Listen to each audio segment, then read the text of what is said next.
The seagulls follow trawler.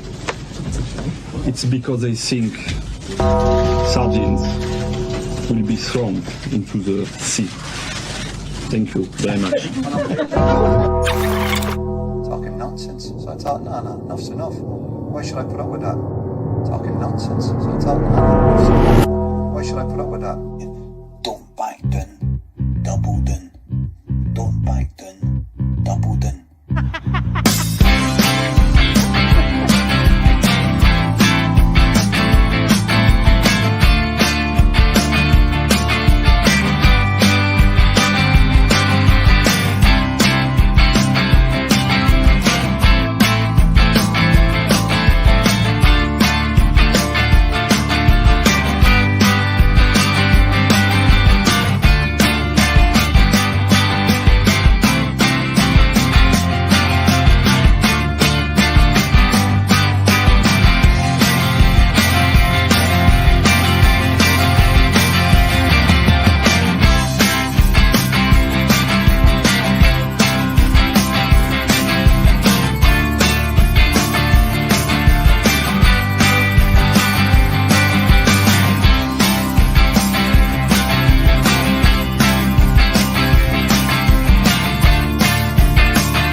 Here we go, the T.N.F, the Thursday Night Forum, the night where we hand the keys to the passenger. And just at that, it crashes the bus. Right. This is going to be a nightmare again, man. I don't know why it's doing that. I have no explanation. Can you hear me okay? Yeah, mate, can hear you. I can hear you okay. Thursday nights, man. I don't know what is going on a Thursday night, why that's happening. Anyway, hope you are well. We are joined as always by David Logue on the T.N.F, and tonight Marc Cairney joins us as well. Gentlemen, how the devil are you? I'm doing all right. How you doing, Mark? You doing okay? I'm doing spot on, thanks, David, mate. How are you to Scallywags? I'm good, mate. I'm doing a lot better than any Dundee United fans watching that drivel tonight. I'm not doing okay. It's not too late to change your team, Dundee United fans. You know, our thoughts are with the 8-0. Is that what it finished? 8-0? It's still 7-0 from what I've seen here in 86 minutes. I mean, I managed to convert Lucy from being a Dundee United fan to a Celtic fan. I don't know if our dad's quite there yet. I think he might just go give up football altogether after that. Listen, we've been through that ourselves. I mean, give it 2 months and we'll be getting scalped a bit Europe like that and all. So I'm not going to laugh at them too much tonight. Absolutely not, mate. We've all been there. Right. Good. We've all been there. No, I just quickly on that. Obviously that result that they got last week. I wonder what the Dutch press thought of that. Like, would that have been a similar idea to for their attitudes towards Dundee United being the same as what our attitudes and our press was attitudes towards Bodo Glimt last year? Makes you wonder. But enough for Dundee United. This isn't the Friday night. Special. We talk about the rest of the teams in Europe. Well, of course, I know, but it is a current affair because, again, it ties in nicely with everything we've been speaking about recently on the bus. Because me and George from the Monday Club, funnily enough, we're talking about TV deals. They have came to the fore, ladies and gentlemen. You shared an article with us, Mark, in the group chat. I've been having a wee nosy at it. It's in the Guardian for disclosure, and when you look at it, you know, what do we expect for a TV deal when our European qualifiers are getting pumped 7-0 away from home already? Mark's predicting we're going to get the same results in the Champions League, and you know, I just think there's two sides to this. Whilst, yes, we feel like the game's been undervalued, and yes, there's loads of unique qualities about it, and I kind of went on and on about them on Monday. You then see results like that tonight, and you're kind of brought back down to earth a wee bit, and you're kind of going, well, what plant pot is going to be chucking £50 million at this in the hope that it's going to suddenly turn around and Dundee get beat 4-0, Dundee United get beat 4-0 instead of 7-0 next year. No one's going to do that. They want, people want returns on these investments. They want exposure. They want to be, they want their teams that they're paying all this money to year on year to be then going out when they go to Europe and at least flying the flag for a wee bit. Motherwell went out to Sligo Rovers only 2 weeks ago, guys. Dundee United tonight. Obviously, the talks are that Sky's wanting. I believe am I right in thinking it's under over 2 years premature because the deal runs till 2025, I believe, as it is, and yet they're wanting to extend it by a further 4 years to 2029, which was very interesting. I think that's came about because obviously there's a wee bit of anomaly where they only need to show so many games, and there's been a bit of an uproar in Scotland with the amount of games that Sky are refusing to play. I think they missed out in 7 matches last season, and the football fans aren't all that bothered.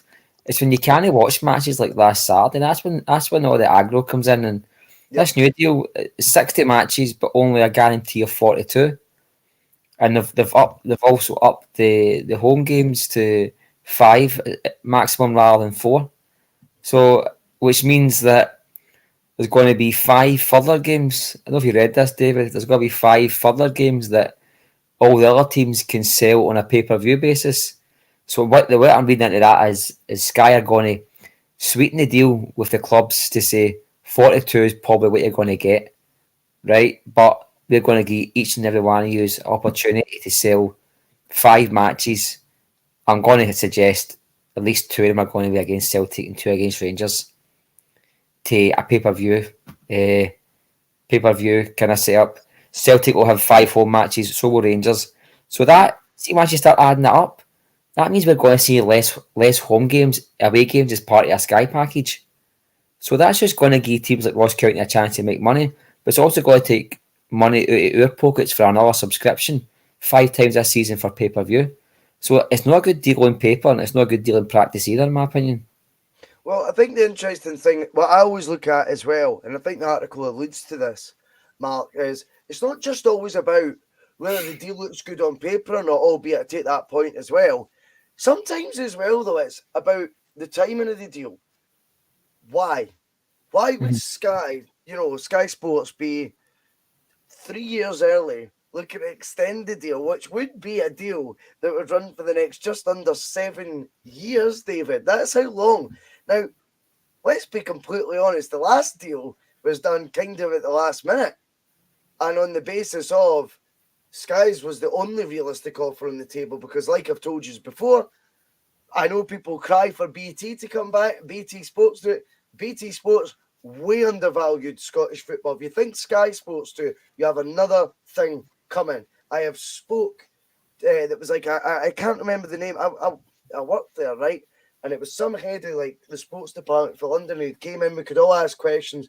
And he basically told us there was no return on the Scottish football, albeit they enjoyed delivering the product. Lo and behold, the bid goes in from BT Sports and Sky Sports. BT bid less than what they'd actually won the rights for half their games. For the previous 4 years, they bid less than that for the full amount of games. So when you think about that, that is telling you that's how little they ranked the Scottish game. So whilst it's easy to have the pylons on Sky Sports, and it is easy to do that, we have to be remembering they might be the only offer on the table because you can bet your bottom dollar, David Logue, the clubs do not have the bollocks to go on their own to create a streaming subscription service. That's why this deal will irk fans, but at the end of the day, we have to understand there is no other broadcaster out there. Premier Sports are not of a financial wealth. They can operate in this sort of market, but they can offer £29.5 million a year. It just doesn't exist. No, the thing with the BT Sports thing is that there's not much of a it's not worth it for them because they're not getting a lot back. But that's because they're pricing themselves out of people subscribing to them. You know, if you want to get, I'm a Sky Sports customer. If I want, and I'm a mug, and I'm paying a ridiculous amount of money for my Sky, but I do it because I don't want any interruptions when I watch football. I don't have many outgoings when it comes to. I don't go out drinking a lot, so that's my thing. That's what I spend my money on. I like my television when I come home at night, right? Well, I'm not going to pay an extra £30 on top of that just to get a couple of Scottish games and the European games. Then I'll watch them anyway if Celtic aren't involved. So you know they're pricing themselves out of making any money on us by doing that anyway. So I get why they're saying that it's not worth us doing it. But if they're pricing themselves out of people willing to pay for the subscription on top of their other subscriptions, that's where they kind of need to find a balance there. As for when you're seeing Dundee United and other Scottish teams getting gubbed in Europe by some lesser opposition, some better opposition such as Dutch sides, and we're saying, oh, who's going to want to watch? Why would they want to pay the money to put on the Scottish game anyway? It's like, well, they need to also look at who's their target audience. The target audience isn't Dutch football fans want to go, that was a decent Scottish side that we watched. I'm quite happy to watch the SPFL every now and again. Their target audience is Scottish fans, and Scottish fans that live down in England, and Scottish fans that are over in Ireland. That's the target audience. So if they have to also, if they want that game to be better, better production, they have to spend money to make money. And if you put the money in to invest on the product, the product's only going to get better. But the clubs, can spend the money on better training facilities, better players, better presentation, better pundits. That'll attract more people to then perhaps spend the money to buy the subscription to Sky or to BT to put on a bit. Maybe it's naive of me to think that, but this whole who's going to watch it anyway? Scottish fans, Scottish football fans. There's plenty of us out there that don't really particularly, they'll watch English football. They don't necessarily care about it. They enjoy watching the English game because it's the Premier League. It's there for us to watch and enjoy. But there's a lot of us that don't really give a shit about Liverpool or Man United or Brighton or whoever. I would rather sit and watch our game because it's full of passion. It's full of fans that care about their club, and it's more relatable. So if there's fans like me that are willing to pay the money if the presentation's there, then that's the target audience. That's what should they be focusing on and taking a punt. Whether Sky ever do that, probably not. But then that's where the clubs, like you said, need to get the bottle and go, no, we have fans out there that want to watch our game progress and get better. And if we as a whole league, as a Scottish league together, manage to find out a way, a streaming service, take it to another independent company to take on the whole league for us to watch, they should have the bottle to do it. They don't, and I have to say, agree with you, Bhoycie. I don't think they ever will have the bottle because they will bend over. These lesser clubs with lesser money will just take the first offer that's handed to them, and unfortunately, that's what we've seen over the last decade. Do you know what as well? And I appreciate the points that you're making there because it's interesting. The thing is, we need to cast our mind back just to this sort of turn of the millennium. Sky then, no one was moaning about Sky then when it was 5:30 kickoffs. I know the times wasn't great to what was called the SPL then was unparalleled. You had guys like John Spencer coming to Motherwell on 7-10 grand a week, but the clubs got a bit of and went too far away, right? What they did was overspent. Now the clubs that you had, Motherwell administration, Dundee administration, the overspending was on a scale we hadn't seen, and the national team suffered because it was all foreign imports as well. Now you seem to have this consensus where the clubs are all very, very scared almost to get money again because they all know that they'd fuck it up somehow. Do you know what I mean? I think it's almost turned them in the near disasters, that could have happened with like some other well in Dundee, up to interpretation. But like, I think obviously this is now, that was like a huge landmark moment in Scottish football. We were at that point valued highly by Sky, and that's how Celtic, where you could attract like Chris Sutton and things. The perception of the game was a peak, but the clubs blew it because they overspent, and trying to pull that back round now, I think will be impossible, because I think the chairman that have now came in since then have all looked at a wrecked financial model that their previous incumbents have had at the clubs, and are now almost too conservative in their spending, that therefore they're happy just to make ends meet. Now, if you look, for example, Mark, right, at England, what, for example, a club like Bournemouth or a club like Brighton, what percentage of their revenue each year is TV money? Now, in Scotland, the clubs refuse almost point blank for TV money to be as big as say so. Obviously, after the Setanta crash, remember, that was a lot of money. Now, no one's suggesting Sky are going to crash, but what Sky offer is stability. Sky say they're going to offer you to 2029, bar a miracle, they'll still be your broadcaster come 2029. When you go it alone, or you go to a Setanta that is less known for the more money, it can crumble, and before you know it, you're on BBC, because Sky basically turned around and went, see you later, you turned down our offer. And we were on the BBC week in, week out, right? That's how you watch your football matches, trying to pay Larsson's wages, things like that. And other clubs, as I'm saying, paying astronomical wages. Mark, the revenue that TV brings into Scotland has to be balanced a wee bit. It has to be balanced in Scotland. It can't be like a Bournemouth example like I'm giving you.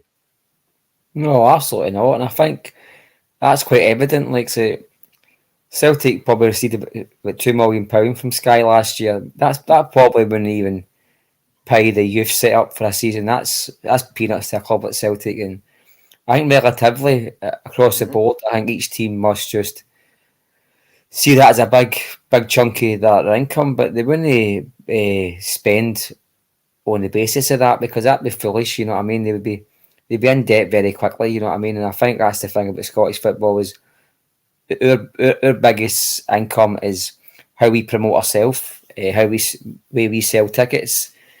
Basically, the things we do ourselves in this country is how we make the most money, which bamboozles me when I see clubs like Kilmarnock and Livingston, etc., try to cut their allocations. It just doesn't sound right, you know what I mean? And see, the thing about the Sky deal as well, that I feel like Sky's only interested in the 4 derby matches, but they probably feel like the package is going to be based around everybody getting a piece of the pie, and that's fair, because the SPFL is run by all the chairmen, so they've got to have a say for their own clubs.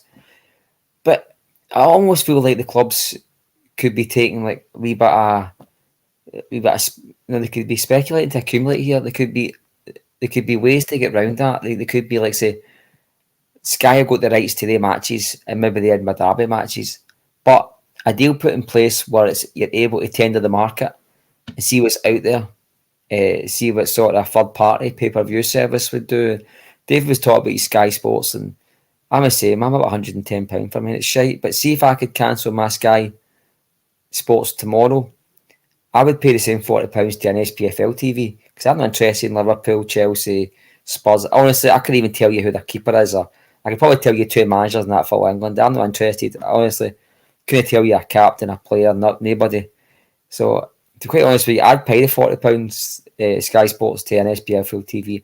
So there is a market, and I know Twitter's an echo chamber, but most folk I see say that they'd happily give up the Sky Sports subscription for an SPF TV. I know that's probably just a lot of folk just talking out loud, but do you know, I do feel like there's a market for the Scottish fan out there who can't afford a season ticket, or just it's not viable for them to get to a stadium.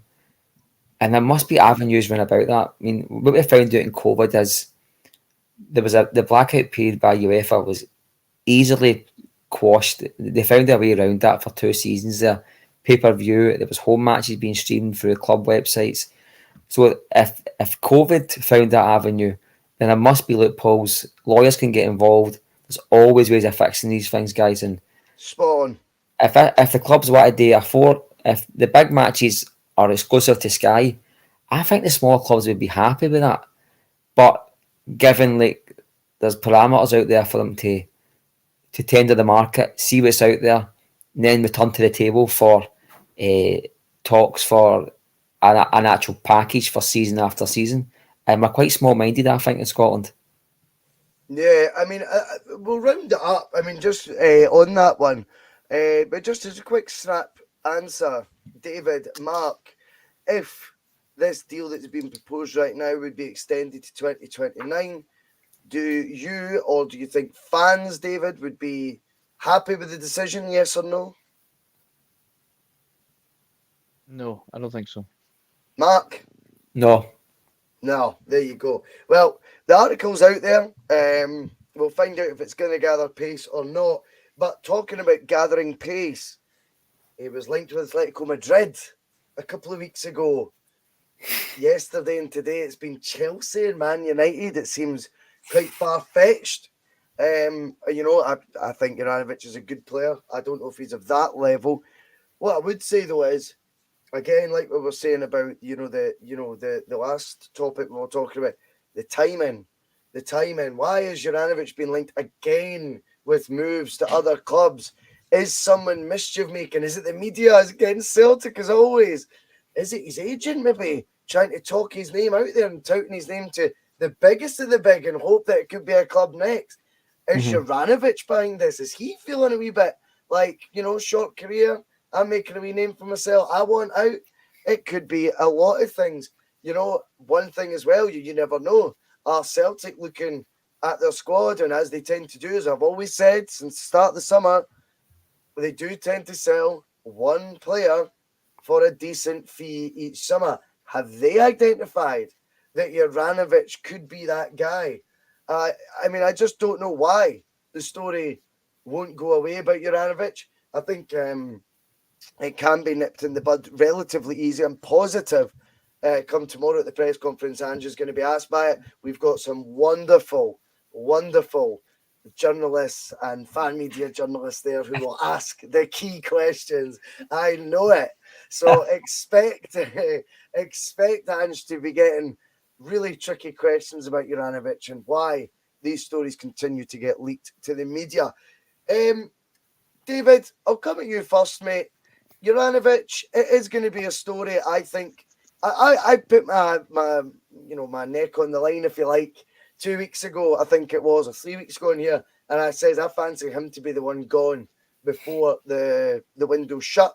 All that went quiet for a couple of weeks, now it's came back.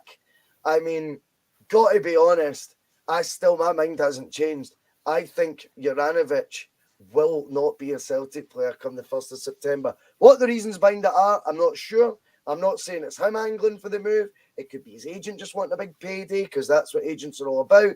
It could be Celtic are making noises to the media because they do like to go to the media with certain stories. Isn't that right, Mr. Lowell?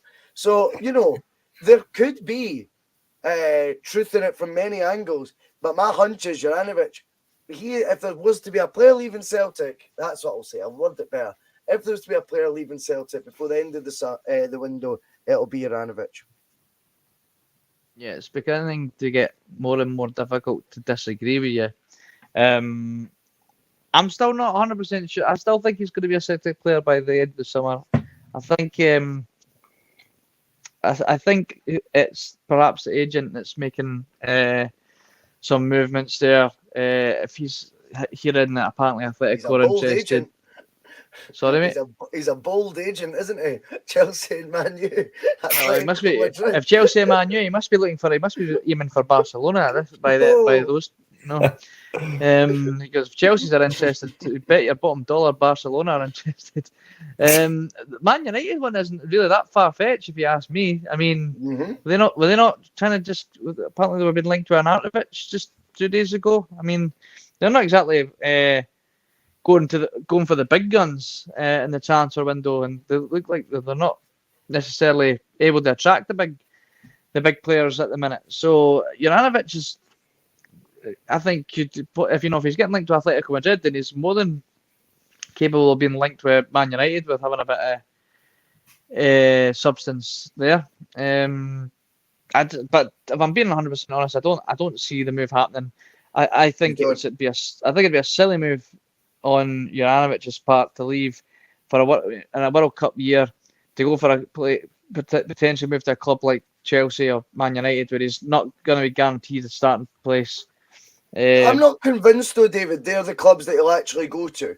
When I say I think he'll leave, I'm not convinced these are the actual clubs he'll go to, albeit they're being linked right now. I'm more on the wavelengths, David, that the manager's just trying to get a move away. Popping up. Do you know what I mean? Yeah, totally.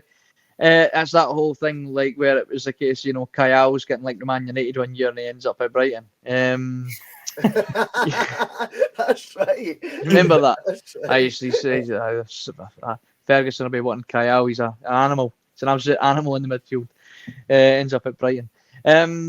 I get what you're saying. Perhaps a Southampton or they like to come up north and have a look at our players. So but still, like I said, I don't think it's a clever move for Juranovic. He's happy at Celtic. Obviously, we have to take that with a pinch of salt. They're always going to say that. But like I said, I don't think it would be a smart move to move to any club right now. It might be fighting for a place in the World Cup. I think we keep him. See if he gets on the World Cup. If he has a great World Cup, which I think he probably will do, it only puts his price tag up for us. I would play stick or twist with him if I was Celtic right now. If he doesn't have a great World Cup, he has a pretty bog standard World Cup. His value's not going to decrease much. I mean, we've got him on a 4 or 5 year deal, I think. So even if we were to get rid of him in January, you're still going to get a decent return on a player we only signed last year. If he has a great World Cup, it only bolsters his price tag, and then I happily let him leave for 25 million if that's kind of the money that we're talking. So I don't. If it was me in charge, I'd be keeping him. I think that's a smart move, and I just don't see it happening yet. January maybe, not summer for me. Mark, what do you make of all these Juranovic rumours and transfer, sort of links? They do seem a bit far-fetched, but they do also seem quite frequent with our Josip. It's a fucking load of shite. There's no way. I'm going to say this just so everybody understands this, right? There's fucking no way a club like Chelsea are going to be wanting Juranovic. You're talking about a guy here who they support are 50-50, whether they want to play Anthony Ralston or no. You know what I mean? It's the support split down the middle. Who's a better fullback?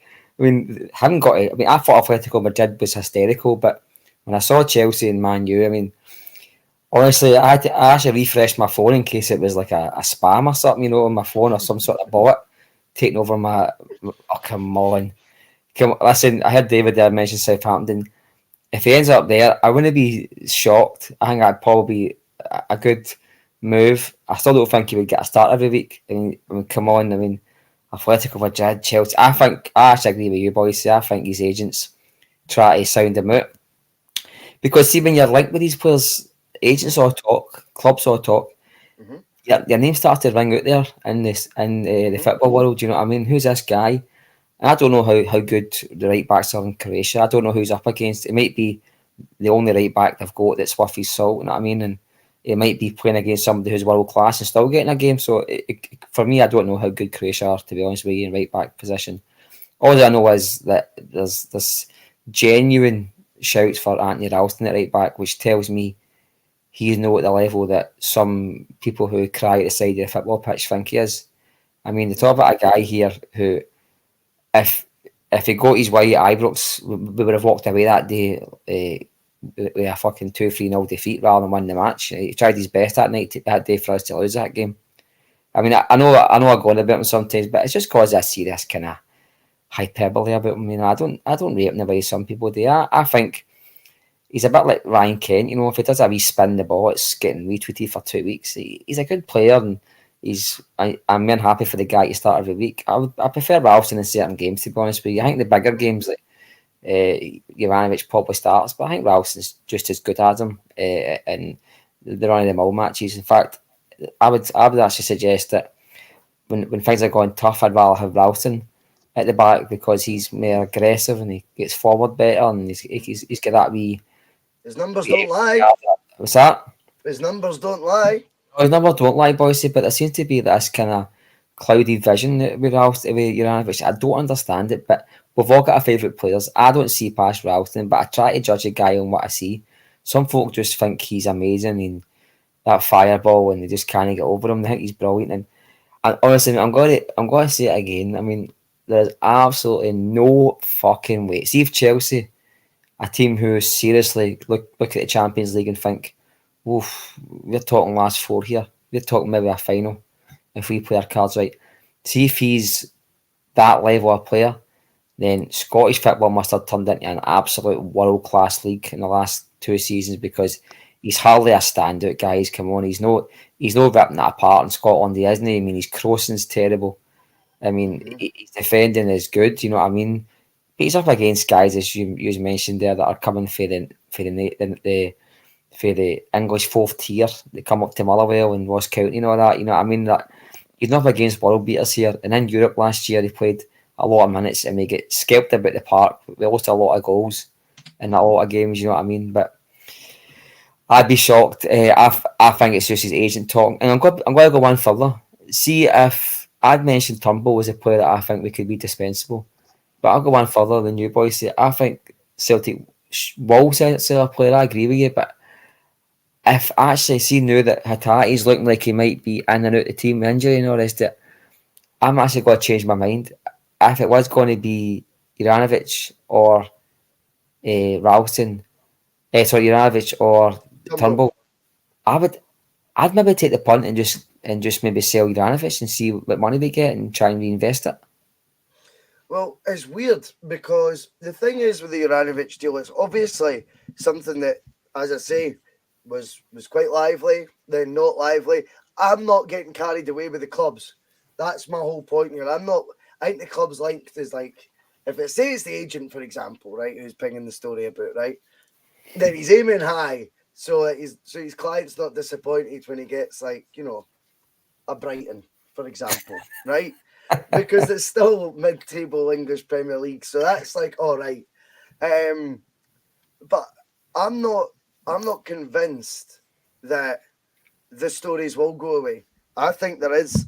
I've just got a feeling that he won't be a Celtic player come September. I can't help it. But it's very interesting. What we'll go into is if hypothetically, and it's just pub chat, lads. It's just pub chat for everyone goes, oh, they're chasing him out the door. We don't have that sort of influence. I highly think Juranovic is going to be worried about what fucking Russell Boyce thinks in his podcast about, you know, whether he should leave or not. You know, he'll be making a multi-million-pound decision. He's going to be, what does the boy with the blonde highlights think? I don't think so. Boys, can I just say as well, actually, see the same folk when, I don't just talk about Twitter, I always mention Twitter, but it's the only platform I've got to go back to. But see the folk that was giving it big licks about Chelsea being a good fit for Juranovic and how he fit in that. These are the same guys that would be rolling about laughing if he mentioned Tavernier, who just reached a European final, top goal scorer in Europe. I would laugh at that statement that haven't gone to a Chelsea, and rightly so. It's ridiculous. But you talk about a guy who played in the European final a month ago and finished top goal scorer in Europe and all these good stats. So I know that I like my penalties, but I'm just saying the same guys would be all laughing if that was a Rangers link, and rightly so. It's hysterical. It's so true, though. You can't have it both ways. You can't have said that the guy only played 5 good games last year, but when he was sold, it was like, well, you sold your best player. You can't have be honest with yourself before we start. Be honest with yourself, boys. That's what I say when it comes to football. That's fair. That is fair. I mean, Tavernier, you look at his record last year, Europe's top scorer, etc., getting to European final, scoring again the other day, and you look at it and you go, if he was like with Chelsea, we'd all piss yourself. Mm-hmm. Yeah, Juranovic has been with us for a year, and, you know, I don't know how many assists he got, 3. I don't see how that, you know, no one's to laugh at that, though. Anyway, if he were to go, David, let's just play down. If he were to go, David, how much money does he cost? What's he? How long has he got left in his contract? Just interested. 3 years he's got left. I think 4 he's got years. 3 years. 4 years. So is it a 5-year deal he signed? Yeah, 4 Wow. years. I know. All right. Croatian's first choice, right back. Pocketed Mbappe in the old Nations League.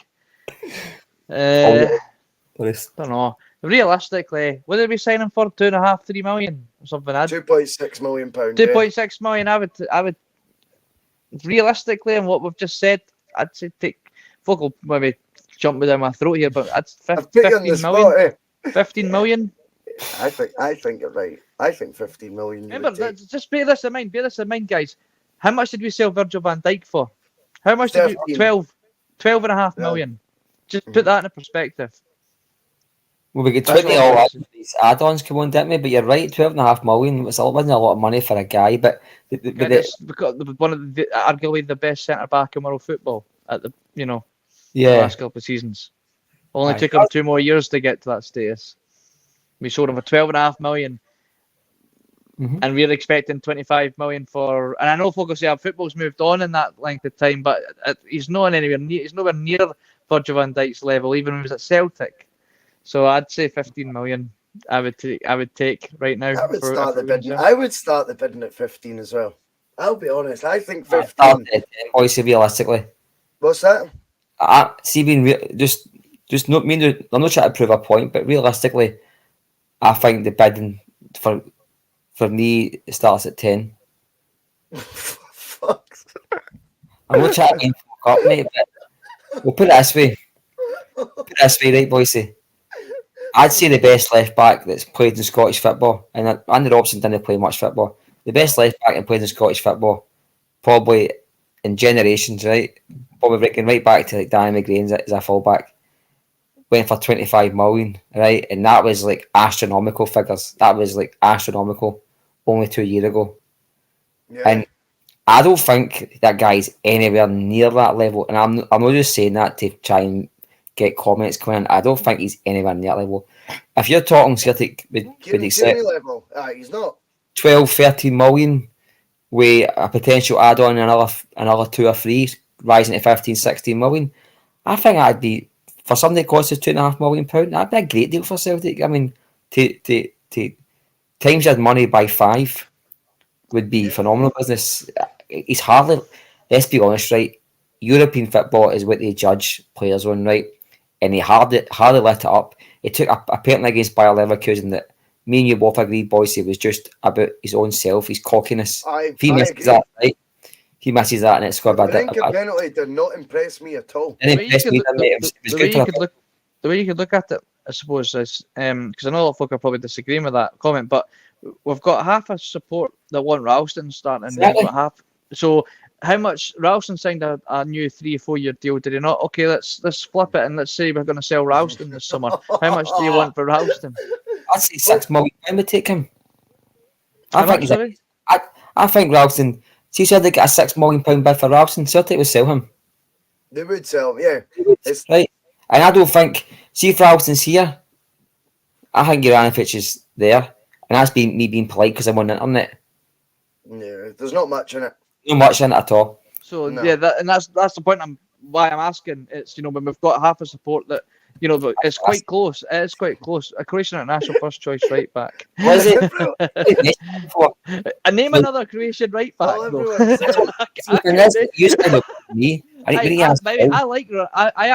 prefer Juranovic ahead of Ralston. Which is fine. Which is fine. But I just can't.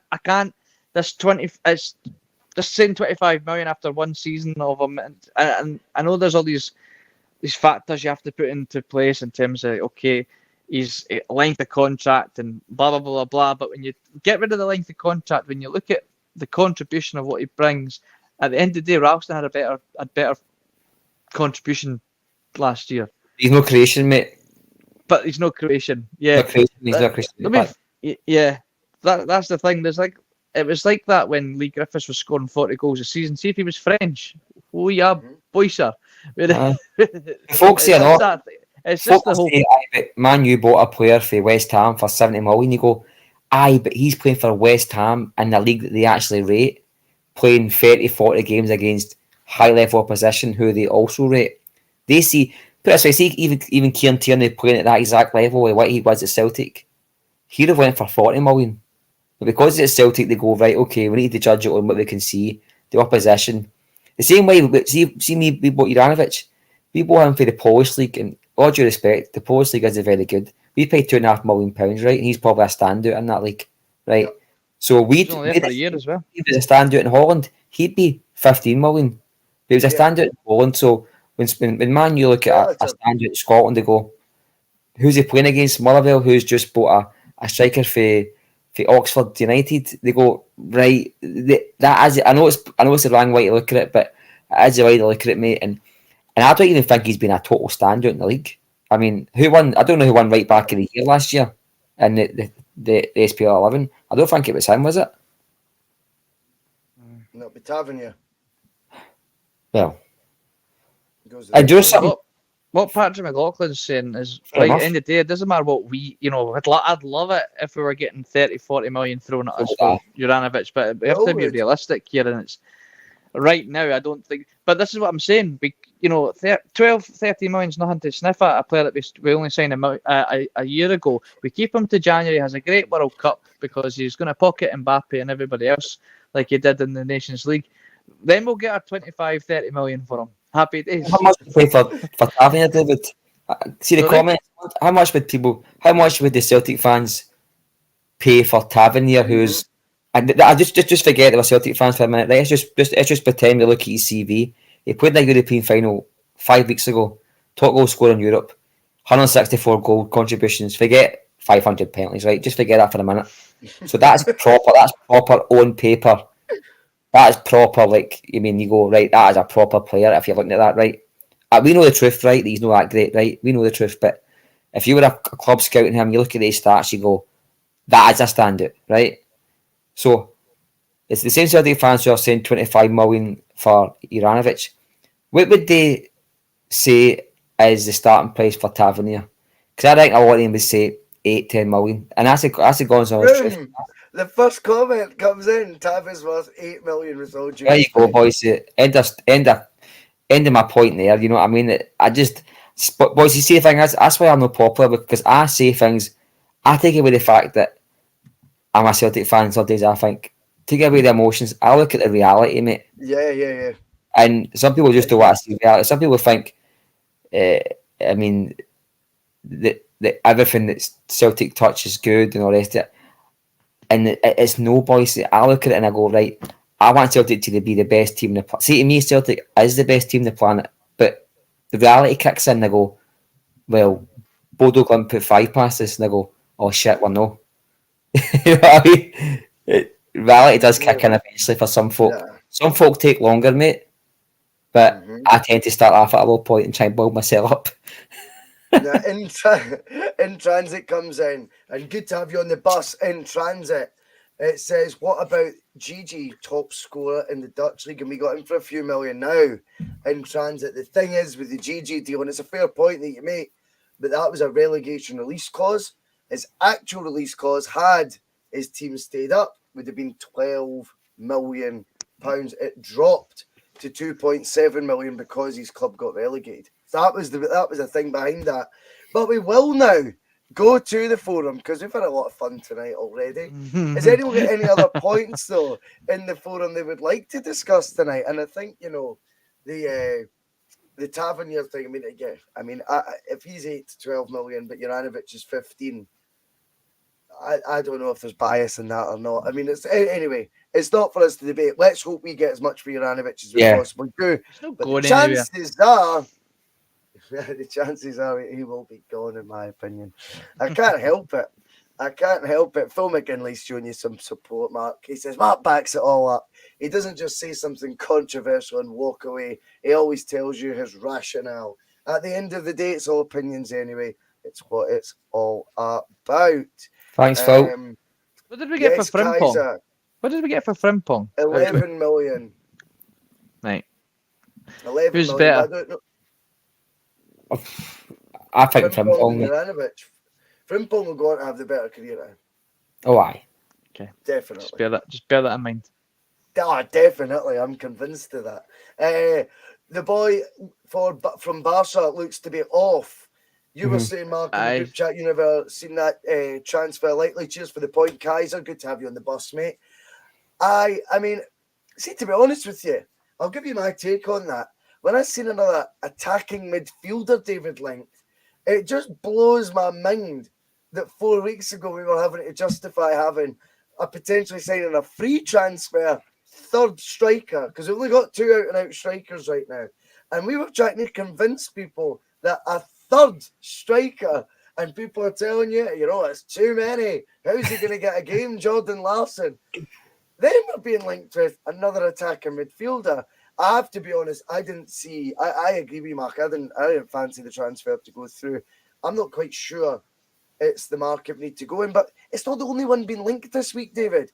Dele Alli I've seen linked. I don't know if you've seen that one. That's never happened. He's been linked. This chance with some daily coleslaw. I'll tell you why that's not happening, because he's lazy. He's a lazy player. Doesn't do anything. No running whatsoever. And don't touch him. Sorry. And Ross Barkley was the other one, David. So that's 3 attacking midfielders being linked. We cannot surely be going for another midfielder. Do you think we need more cover in that area? Unless it's like a out and out, they're going to be signed, sealed, delivered, first team, which I'd be surprised at. I'd be amazed. Unless somebody's moving on, I don't see why we'd need another attacking midfielder. If Aaron Mooy's been brought in as an attacking midfielder, not a defensive midfielder, I don't see why we'd need another one. Personally, I mean, don't get me wrong. See if we got the Dele Alli that was playing at Spurs a few years ago, I'd be more than happy to see him come into the club. If we get the Ross Barkley that was at Everton a few years ago and beginning of his Chelsea career, I'd happily see them coming in. But these guys they're at that point in the career where it's like they're not really doing much. They're not. I mean, Christ, they even had Sky Sports News taking pop shots at Dele Alli on their commentary. I don't know if you've seen that. That's the kind of banter years that he's kind of going through just now. That's not a player I think. They were actually uninspired, an uninspiring chance or something from Everton. Speaking of uninspiring, here comes Dele Alli was the written commentary on your Sky Sports app. Wow! Right, so that tells it all about the Dele Alli that's being linked to the Celtic Football Club. I'm amazed at that. I mean, I got a lot of flack, to be fair. I mean, when we're going through this whole "it's nice to be nice and be kind" stuff online, and you've got Sky Sports News writing stuff about the players like that. But I've not the Ross Barkley one, like I said, I've not seen enough of him in the last few years to say I wouldn't want him or would want him. Like I said, if it's the Ross Barkley that got the move to Chelsea, I'd have him in a heartbeat. But I don't know if it's necessarily a position that we need. I want to see another striker come in because I want to see a Yeti get out the door. Like if someone managed to convince that guy to get out the door, we will need another striker. I'd rather focus on that, and I think I'd rather perhaps another defensive-minded player. We need another defensive-minded player, in my opinion. Whether it's a backup player or someone that's going to be pushing for a starting lineup, we definitely need someone in that position more than we need an attacking midfielder. I think we've got enough players that can play across the front three, just behind the at the striker and whatnot, to shuffle things around if somebody gets injured or suspended or whatever. Mark, David wants a defensive midfielder. He says he's not that concerned whether it's a first team regular or maybe even a backup. We just certainly need someone in that sort of mould and that profile.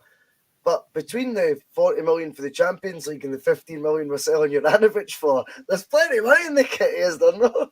That's a joke about Juranovic, obviously. I've got to lean towards, if we're going to bring anyone in between now and the end of this window, I want them to be serious first team ready. Like someone who's to come in and compete for fucking Cal Mack's jersey. That's the level we need to be targeting now. That's progression, and it's not because I obviously want to see Cal Mack come out the team, come on, What we're saying is you need to be going to try now. If we've got to be cherry picking for me now, I appreciate what you're saying, David. That area definitely needs covered. But for me, get someone elite in there. Get someone elite to come in there and then find a way for Cal McGregor to fit in the team. You know, he's your captain, because I think he's got to be playing. But why not getting someone else of his standard? We can afford to do that. We've got the tools. Will we do it, Mark? Well, I doubt it. And see if us as fans are allowed to be emotionally attached to players. But one thing a manager can't be is emotionally attached to players, because we've got to look for, no matter who you are in the park, even if that was Henrik Larsson, see if we had the ability to buy a better player, we should be buying that better player. And should we be in the market just now looking to get a better player in every position than what we've got? We should be always looking for that. If something pops up who's good enough to challenge Callum McGregor, or at least come in and give stiff competition for certain matches, then I go for it.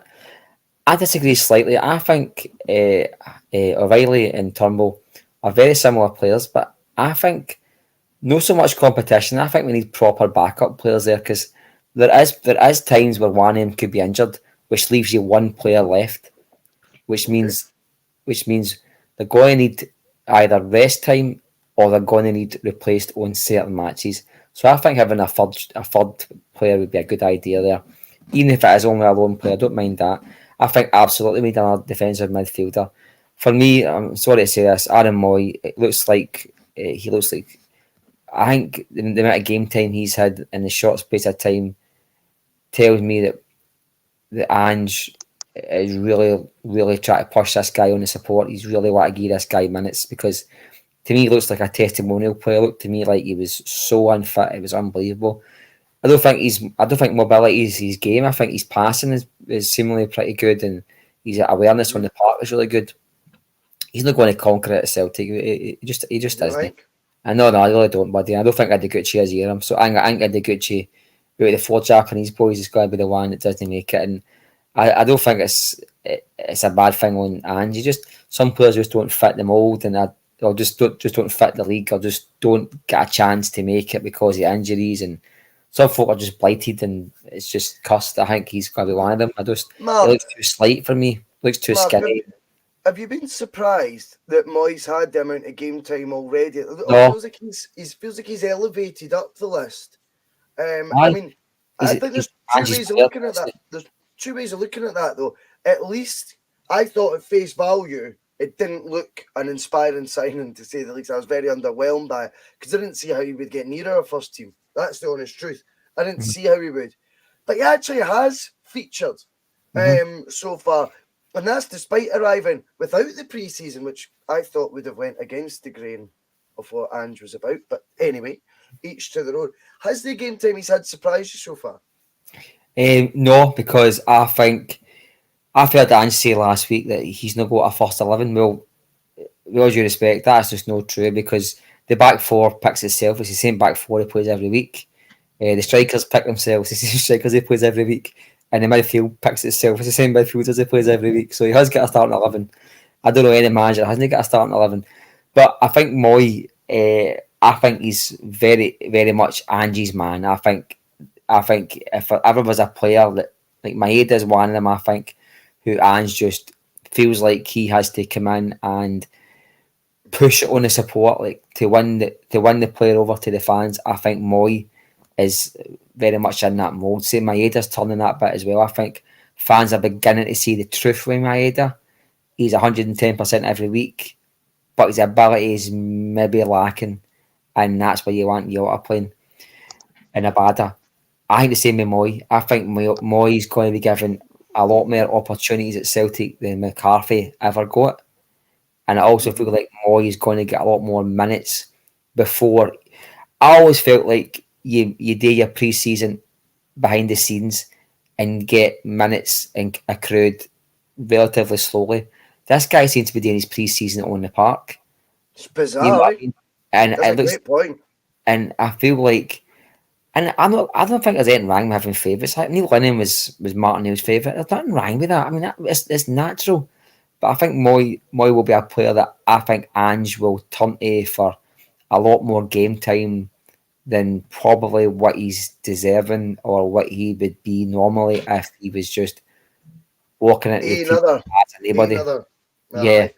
That's fair enough. David, I've got another point coming for Kaiser, and thanks again, Kaiser, for your contributions on the bus, mate. Always a good character in the chat. David, Kaiser's excited for the draw on the 25th of the Champions League. Who is your dream group right now? I mean, let's it's difficult to say without all the seeded team like pots in front of you and all that. I think how I would want the question to you, David, is what type of group are you looking for? Are you looking for teams that you've not seen Celtic play, right, in your lifetime, like Real Madrid, for example? Or are you looking for, you know, in that pot one, I think they're in pot one, there'll be Frankfurt because they won the Europa League. You know, would you rather a Frankfurt who might be, you know, and I say this very loosely for want of better words, an easier fixture than Real Madrid and give us a better opportunity? Are you in that mold? Or you wanting just see the best possible players come, even if that is a team that we've seen at Celtic over the years, like say Barcelona right now? You want to see Lewandowski at Celtic Park, things like that. I want to see us progress as far as we can in the European competition, whether it's Champions League or dropping into the Europa League. So yes, I want to see us play some glamour ties, but I also want to see some realistic chances of getting points on the board. So it's like you said, anybody we get in the Champions League's not going to be an easy game. Like obviously, you weigh up Madrid next to Frankfurt. You're obviously going to see Frankfurt's the easier opposition. So we'll use that term loosely. I would like to see Frankfurt definitely in the group.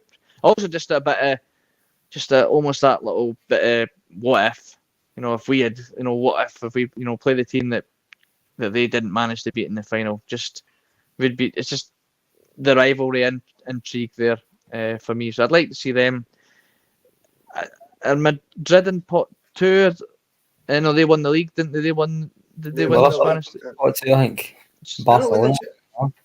Yeah, they won it. Should have been pot one. So if I've picked Frankfurt, I can't obviously pick Madrid. So I'll not say Madrid, but I'd like to see an English club, Tottenham.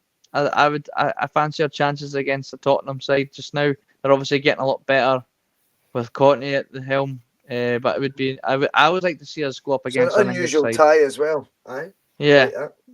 Like I'm trying to remember who else is in, who's also in it. We can't have a German side or another English side now, so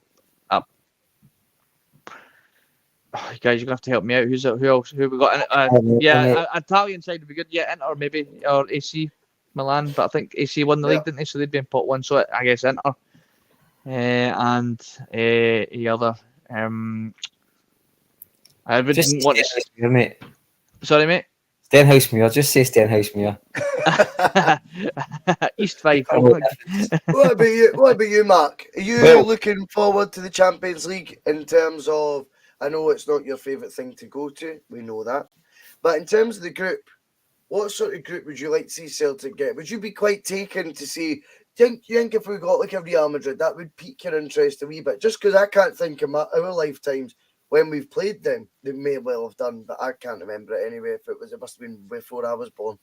But Real Madrid, would that pique your interest? Or would you rather see us have the bottom rung of each pot and the best opportunity to get through? Well, actually, do something. I'm going to surprise you here.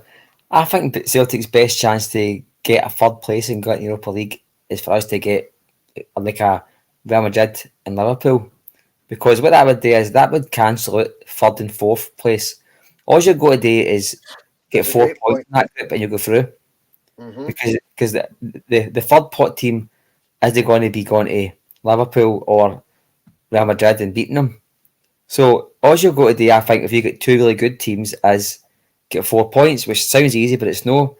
But if you get 4 points for a group that contains two absolute giants like that, I think you're through to Europa League. I get what you mean.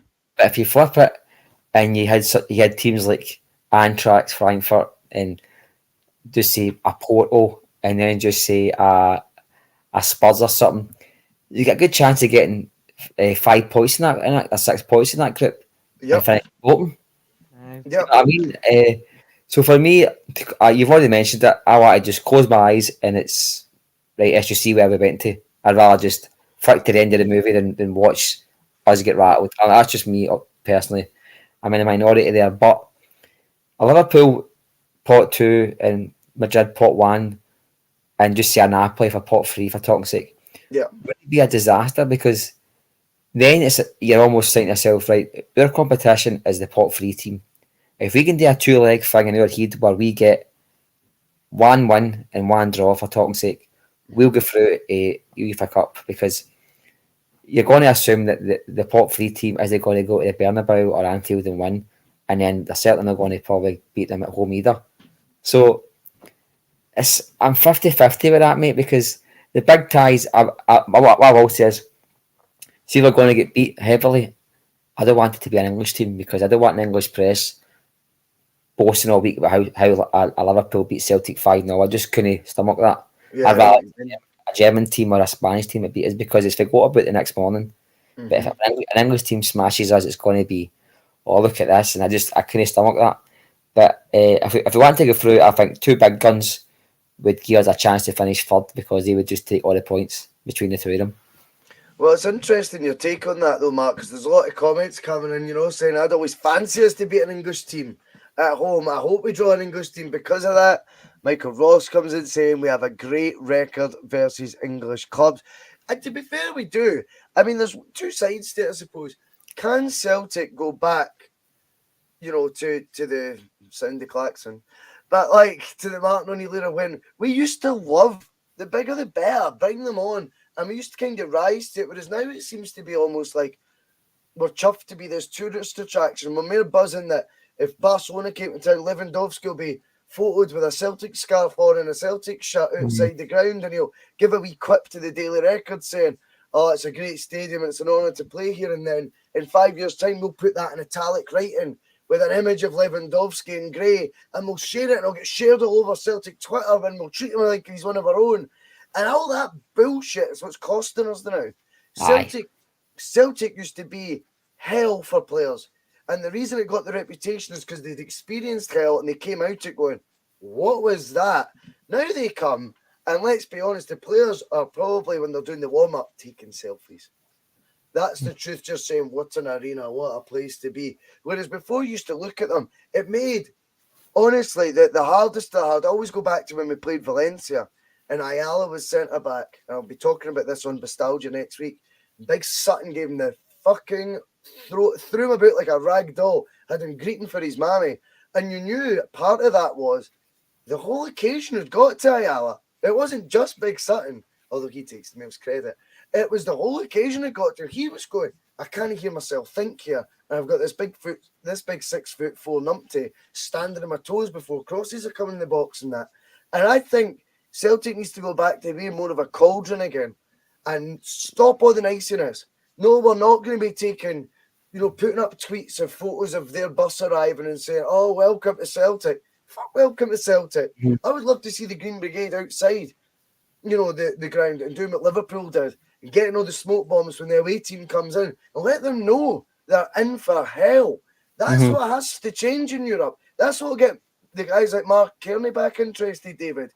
Because right now, it is far too family friendly. It's far too PG. And I'm sorry, whether you like it or not, you look across the road and watch what they did midweek. They make it horrible, and it works for them. We would never have turned around that 2-0 deficit. I know it's not about them, but we would not have done that in any of the qualifying years over the last decade. And I'm telling you, that is because you make your home place a fortress. Celtic's home ground is too touristy, too much of a fairground attraction, and it needs to get back to being a 12th man. And that's not on the fans, by the way. It's just the whole build-up to it, the whole narrative just has to change, because those fans can only do so much once you're in there. But one other wee tweak I would make as well, I would be making sure when the Champions League theme's finished, fucking play the PA and take the fine. Play the PA and play the Celtic song quick. Right? Because that's what we used to do. So the Champions League music now finishes. I don't know if you've noticed this, but there's 5 minutes almost between that music finishing, them doing their photos, and then them lining up, like, or going into the formations or whatever, the captain shaking hands, and there's no, all that is Celtic fans having to G themselves up. See, at that moment, that is where the PA should be flicked on, and you get the Celtic song playing. And that even alone can garner so much sort of, I don't know, energy in the room. That's what it's all about. Yeah. And I think things like that we need to be looking to play on.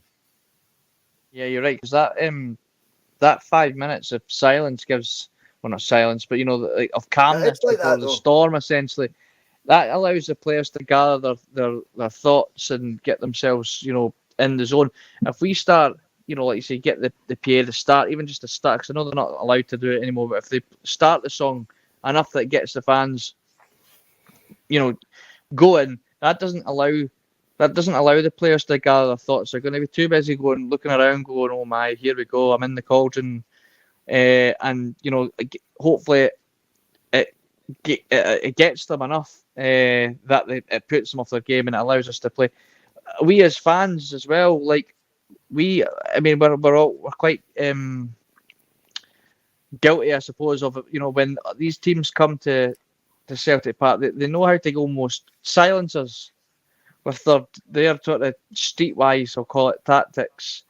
They're going over easily, holding up the ball a bit more, and we become frustrated, and that cauldron of atmosphere and trying to intimidate them quickly becomes playing. They should be playing into our hands, but we end up playing into their hands with their tactics. So we have to be more smart about that as well, on the pitch and off the pitch when it comes to us in the stadium. We have to keep.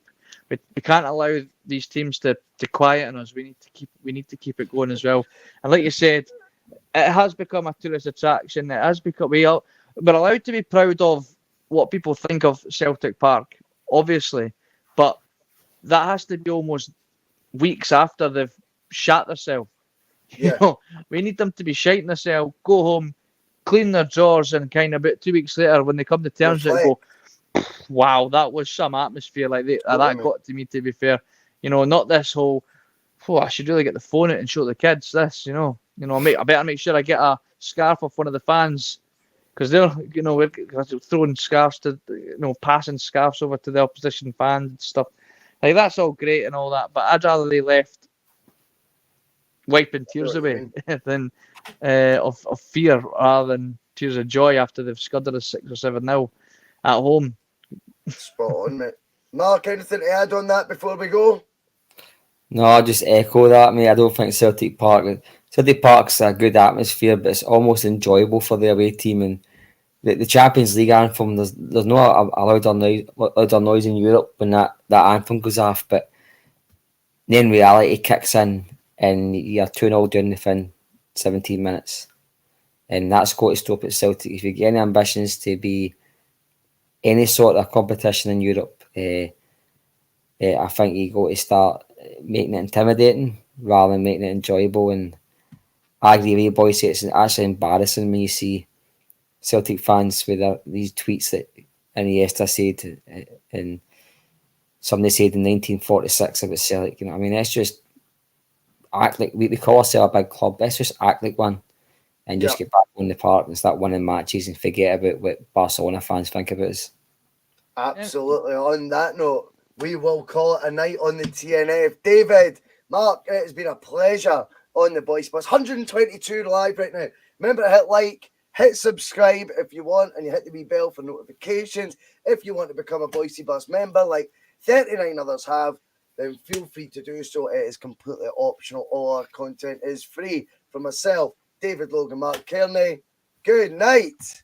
Yeah, guys. Commented about me deliberately trying to cause controversy. Well, I work in the media now, and you've got someone sitting there next to you who's an embarrassment to the media profession. He's an apologist. He's a charlatan.